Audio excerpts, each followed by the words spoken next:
नमस्कार, आप देख रहे हैं आज तक। आपके साथ मैं हूं सईद अंसारी। स्वागत है आपका। मध्य प्रदेश के गुना से ये खबर, जहां आज फिर से हिंसा भड़क उठी। गुना के कर्नलगंज इलाके में दो समुदायों के लोग आपस में भिड़ गए। दोनों पक्षों में जमकर झड़प हुई, जिसके बाद इलाके में पथराव हुआ। नकाबपोश युवाओं ने पथराव किए, नारे लगाए। कर्नलगंज में हनुमान जन्मोत्सव पर पथराव के बाद से स्थिति बिगड़ी हुई है, लेकिन आज एसपी संजीव कुमार सिन्हा खुद मोर्चे पर उतर आए। असामाजिक तत्वों को अपनी लाठी से उन्होंने खदेड़ दिया। एसपी साहब की तस्वीर हम आपको दिखा रहे हैं। संजीव कुमार सिन्हा जो उपद्रवियों को खदेड़ने के लिए खुद डंडा लेकर सड़क पर अपने सिपाहियों के साथ डट गए। स्थिति पूरी तरह से नियंत्रण में है और पुलिस ने स्थिति को अपने काबू में किया हुआ है। हम अब आपको मध्य प्रदेश के गुना से लिए चलते हैं पश्चिम बंगाल।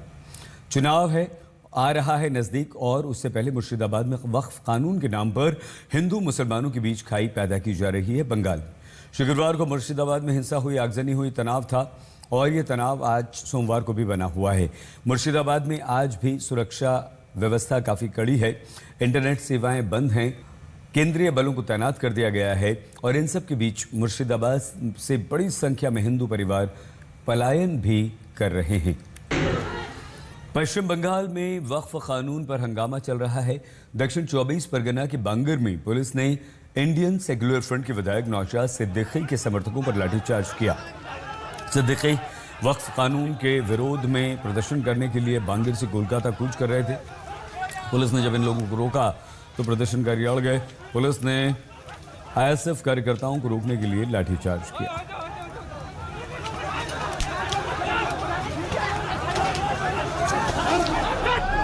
और ये पुलिस इन प्रदर्शनकारियों को खदेड़ते हुए, लाठी बरसाते हुए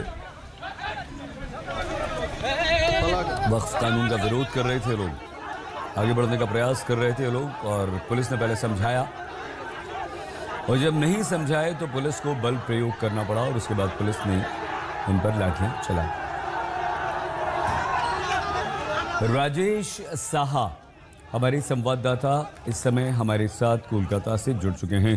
राजेश, अब स्थिति कैसी है? क्या अब किसी तरह के किसी विरोध प्रदर्शन की वहां प्रयास या कोई अनुमति या कोई कार्यक्रम तो नहीं है? कि देखिए, पुलिस की तरफ से कहा जा रहा है पहले से कोई अनुमति नहीं लिया गया था पुलिस की तरफ से, और क्योंकि पुलिस ने अभी कोलकाता में कोई भी रैली करने के लिए परमिशन नहीं दी जा रहा है। वक्फ बिल के खिलाफ जितने सारे प्रोटेस्ट वगैरह अनुमति मांगा जा रहा है, पुलिस की तरफ से अभी अनुमति नहीं दिया जा रहा है। इसी के लिए आईएसएफ को भी अनुमति नहीं मिला था। बंगाल पुलिस ने साफ कह दिया कि आज से जो लोग घर से निकाल के मालदा जा चुके थे, वो लोग रिटर्न आ रहा है मुर्शिदाबाद।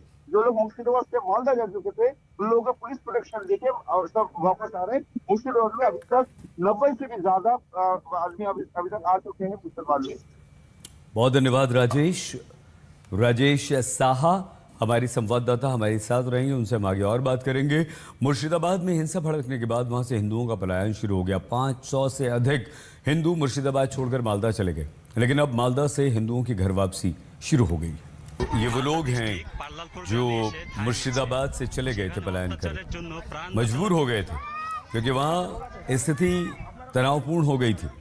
इन लोगों को अपनी जान का खतरा दिखाई दे रहा था, इन पर खतरा मंडरा रहा था, और अपने परिवार, अपने बच्चों की सुरक्षा के लिए ये लोग मुर्शिदाबाद से पलायन कर गए थे। और अब जब पुलिस प्रशासन ने स्थिति को नियंत्रण में किया, 200 लोगों को गिरफ्तार किया, इन लोगों को आश्वासन दिया, तो ये लोग सभी वापस अब आ रहे हैं। और ये तस्वीरें हम आपको ऐसे ही लोगों की, पलायन कर चुके लोगों की दिखा रहे हैं जो अब अपने घर वापस लौट रहे हैं। और अब खबर ये आ रही है कि मुर्शिदाबाद हिंसा के पीछे एसडीपीआई का हाथ हो सकता है। बांग्लादेश से जुड़े इस चरमपंथी संगठन की भूमिका की जांच हो रही है। मामले की जांच कर रही बंगाल पुलिस को कुछ ऐसे इनपुट्स मिले हैं जिससे मुर्शिदाबाद में हुई हिंसा के पीछे एसडीपीआई का हाथ होने के पुख्ता सबूत सामने आ रहे हैं। पुलिस की छानबीन में ये पता चला है कि एसडीपीआई सदस्यों ने पिछले कई दिनों से इलाके में मुस्लिम समाज के युवाओं को वक्फ के नाम पर भड़काना शुरू कर दिया था। घर घर जाकर इलाके में एसडीपीआई के सदस्य वक्फ के विरोध में आंदोलन के लिए युवाओं और बच्चों को भड़का रहे थे।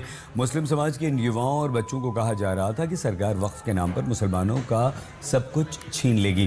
पुलिस ने कहा, एक समय बंगाल में सिमी की सक्रियता सबसे अधिक मुर्शिदाबाद में ही थी। बाद में सिमी के ही लोग पीएफआई से जुड़ गए और मुर्शिदाबाद पीएफआई का गढ़ बन गया। यही सिमी और पीएफआई के लोग ही एसडीपीआई से भी जुड़ गए और मुर्शिदाबाद में एसडीपीआई का संगठन मजबूत हो गया।